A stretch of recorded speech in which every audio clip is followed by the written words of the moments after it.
Hello everybody. Welcome to Story Time again from the Milledgeville Public Library of Illinois. The story we have for you today comes to us from Africa. And this story is coming from the Songhai people who live near the river Niger in Africa. This is the story of a very brave, very smart young woman by the name of Nana Miriam. Once long ago, there was a man named Faramaka.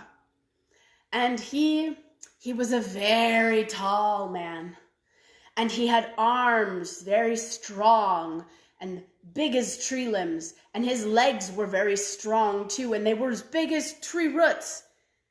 And he was a very ugly man. Now Faramaka, he had a daughter, and her name was Nana Miriam. And Nana Miriam was very tall as well, just like her father, and she was very strong, just like her father. But she was also very beautiful. And more importantly, she was very, very smart. She also had a little secret. Nana Miriam had learned many, many things. Her father, Faramaka, he was very proud of his tall, strong, beautiful, smart daughter. And so he taught her everything that he knew. He taught her how to hunt, and he taught her the names of all of the plants, and of all of the fish in the river, and all of the trees, and all of the stars that he knew in the heavens. He taught her everything he knew. One of the things he did not teach her, however, was something Nana Miriam learned on her own. You see, Nana Miriam knew just a little bit of magic. But she did not tell anyone. For her people, the Songhai, had a saying that he who boasts much can do very little.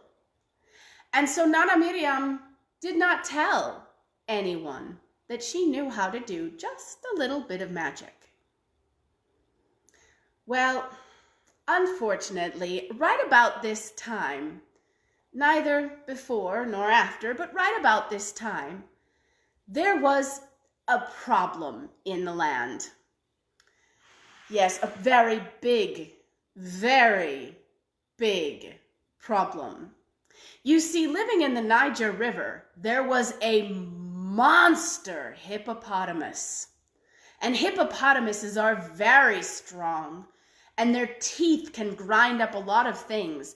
And this hippopotamus was so big that he had an insatiable appetite.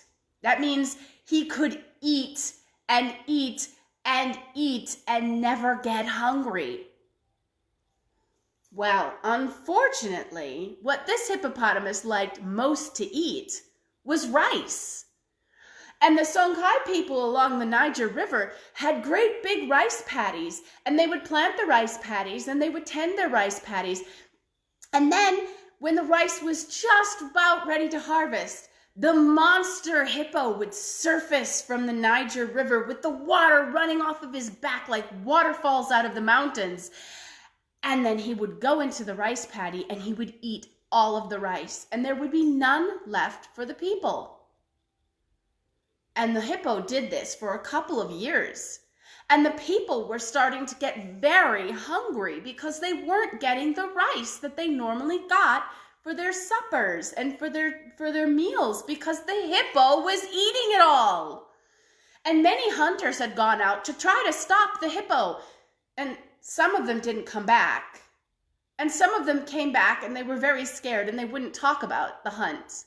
And some of them came back and they never hunted again, for they had been crippled by the hippo. So finally, Nana Miriam's father, Faramaka, decided he needed to go out and he needed to hunt that hippo. He was one of the greatest hunters of the Songhai, so of course he would go out and he would hunt the hippo. And he took 7 spears with him, and he went out. And he went and he searched for the hippo. Now, it was not hard to find the hippo, for, well, he was a monster, and he wasn't trying to hide. And so when Faramaka found the monster hippo, he called out, "Come, hippo, I am going to fight you." And the hippo looked at Faramaka, and he started to laugh. And when he laughed, suddenly Faramaka could see that around the hippo's neck were little pots of fire. And so Faramaka threw his spear at the hippo. And as soon as it went close to one of the pots of fire, a little flame shot out and it burnt up the spear. And then he threw another spear at the hippo, and the same thing happened. And the same thing happened to all 7 of Faramaka's spears. And then the hippo laughed at him, and it turned away. Now, this hippo had a little bit of magic himself. And sometimes when the hunters would go out to try to catch the hippo, it would shape-shift. It would change into something else that didn't look like a hippo. Sometimes it looked like a crocodile, and sometimes it looked like a fish, and it would swim away in the water. It just depended on what the hippo decided it wanted to be that day. And when Faramaka had thrown his final spear, the hippo changed until it looked like an ostrich, which can run very fast and catch men and hurt them very badly. And so Faramaka turned around and he ran away because he did not want to be chased by an ostrich. Well, Faramaka knew that he still needed to stop that hippo, but he wasn't really sure how to do it. And so he went to one of the neighboring people, the Toma people, and he went to a friend of his who was also known as a very great hunter amongst his people, and his name was Kara Digimao Fosifasi. And so Faramaka went to Kara Digimao Fosifasi and he said, "Will you come and hunt this hippo with me? I have tried and I cannot hunt it alone. It is a monster and I think it will take many of us to hunt it together." And Kara Digimao Fosifasi said, "Yes, indeed, I will come with you and I will hunt this hippo with you. And moreover, I will bring my 120 hunting dogs with us." And Faramaka said, "Oh, that would be a good idea." Because, well, Faramaka, he knew that hunting dogs were good, but he was a little bit scared of Kara Digimao Fosifasi's hunting dogs. For every single one of them had an iron chain around its neck, and all of their teeth were pointed, and their eyes shone in the dark. They were rather scary. And so Faramaka and Kara Digimao Fosifasi and the 120 hunting dogs went to find the hippo. And they found the path of destruction behind the hippo, and finally they found the hippo halfway through eating a rice field. And Kara Digimao Fosifasi said, "Well, it is time to loose the dogs." And he unhooked the dogs so that they could go run and attack the hippo. And as they ran, their chains jangled around their necks, and their pointed teeth shone, and their eyes glowed because they were so excited to go fight the monster hippo.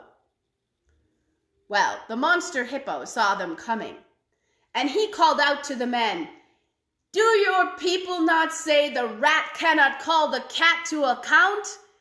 Do not think you can kill me. No human can kill me." And at that, he caught up those dogs one at a time, flipped them up in the air, and swallowed them whole, tail first. Every single one, all 120 dogs, he swallowed them all. Well, when Faramaka and Kara Digimao Fosifasi saw that, they were not going to stay here and watch that hippo attack them. They did not want to be attacked. And so they turned around and they ran away, and the hippo turned back and finished eating the rice in the field. Well, when they came back to Faramaka's house, Nana Miriam was waiting for them. And they told her everything that had happened. And Nana Miriam said, "Well, I think it is time that I go and see this hippo for myself." And Faramaka said, "No, no, daughter, it's far too dangerous of a monster. I do not want you to get hurt." And Kara Digimao Fosifasi said, "You are a mere girl. We are strong hunters, and there were 120 dogs. What are you going to be able to do?" And Nana Miriam said, "Well, I think I might be able to do something." And Kara Digimao Fosifasi said, "But we say ashes fly back in the face of him who throws them. "You're a girl, you cannot do anything." And Nana Miriam said, "Well, I shall try anyway." And so she took a spear in her hand, and she took her juju bag full of charms, and she went out to find that hippo. And when she found the hippo had just finished eating another rice field. And he looked at this girl coming toward him and he said, "You are a mere girl. What are you doing here? You do not think you are going to be able to fight me with that spear, do you? I have sent Faramaka running, and I have devoured all of Kara Digimau Fossifasi's 120 hunting dogs, and I sent Kara Digimau Fossifasi running afterwards. You are just a girl. No human being can kill me. I think you should go home, little one." "Well," Nana Miriam said, "I do not think I shall." And she put down her spear, and she said, "Monster, you have not tried to fight me yet. I think we should begin." And the hippopotamus said, "Oh, do you?" And as he said it, suddenly flames came out of his mouth, and there was a wall of fire between him and Nana Miriam, and the rice field was burning. But Nana Miriam, she reached into her juju bag, and she brought out some powder, and she threw it on the wall of fire. And suddenly, instead of a wall of fire, there was a wall of rain, which fell down into the field and disappeared. "Is that all you have, monster? That was far too easy," said Nana Miriam. "Well, what will you do with this then, girl?" said the hippo. And suddenly there was a wall of iron between him and Nana Miriam. But Nana Miriam reached down into her juju bag, and she brought out a small hammer, which quickly grew to be a very large magic. And she smashed that hammer against the wall, and she smacked the wall, and she smashed the wall, and she smashed the wall. And as she began to hit the wall, cracks began to appear. And before too long, there were just lots of little pieces of iron crumbling down, falling down, and landing in the rice field. Well, now the monster hippopotamus was becoming quite a bit nervous. And he didn't want to fight this girl anymore. Every magic he threw at her, she broke it. He did not like this idea anymore, and so suddenly he changed his shape, and instead of a hippopotamus, he became a river of water running toward the Niger to get away. But Nana Miriam just reached into her juju bag, and she brought out a lotion, and she sprayed it out onto the water.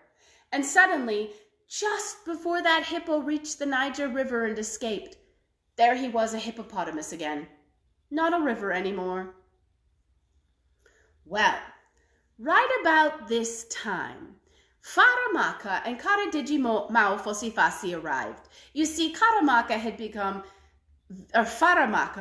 become rather worried about his dear daughter that he loved so very much. And so the two men had decided to come and to check on Nana Miriam.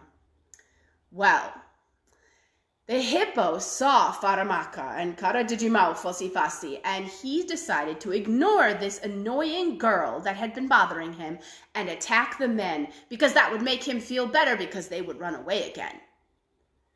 But you see, to get to the men, he had to run past Nana Miriam, and he ignored her because she was just a girl and she would not be able to hurt him. But what he did not know was that Nana Miriam was very strong and had just a little bit of magic. And so as he ran past, she reached out her hand and she grabbed the hippo by the back leg and she swung him around her head just 3 times. 1, 2, 3, and then she let him go.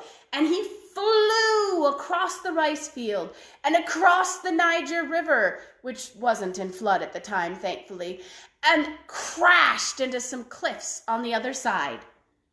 And the rocks in the cliffs broke his head, and he died. And so a human being did not kill him. The rocks did.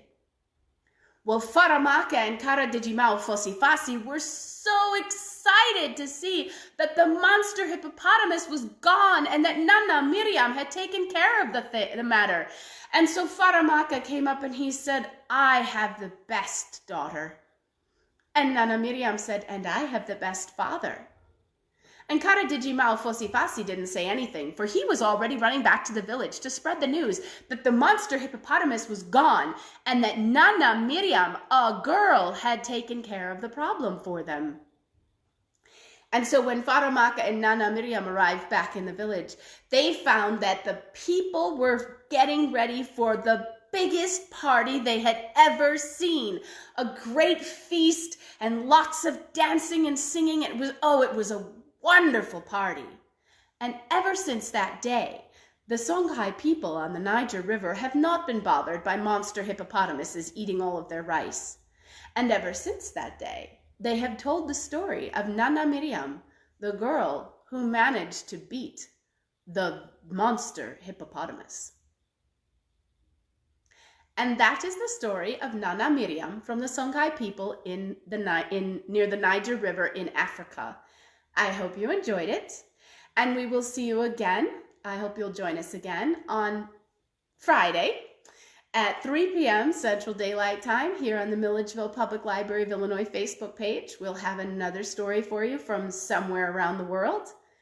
I hope you have a great day, and we'll see you on Friday. Bye.